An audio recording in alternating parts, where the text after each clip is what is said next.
Using 3-inch screws for the strike plate is essential because they penetrate the framing behind the door jamb and transfer force into the house structure rather than the weak jamb alone. Long screws should reach at least 3 inches into the wall framing, so the strike plate is anchored in solid structural wood and not just the thin door jamb, which can split or pull out under impact.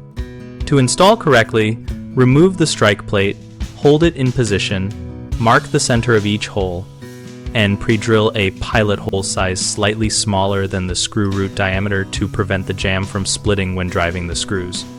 Drive the 3-inch screws until the head is snug against the strike plate but not so tight that the jamb compresses or the plate warps, and confirm each screw penetrates fully into the stud by measuring or probing with a thin tool through the pilot hole.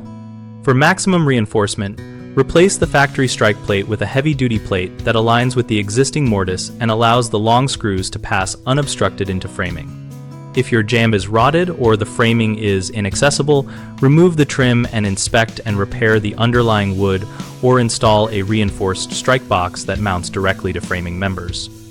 A common mistake is using only the short screws that come with many strike plates, which only bite the jamb, so swap them immediately for 3-inch screws and pre-drill to avoid splitting.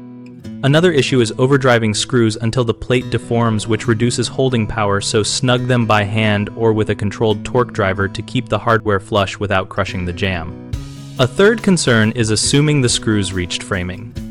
If you cannot verify depth, remove a screw after driving and measure or open the adjacent trim to visually confirm and then reinstall or replace the screw as needed.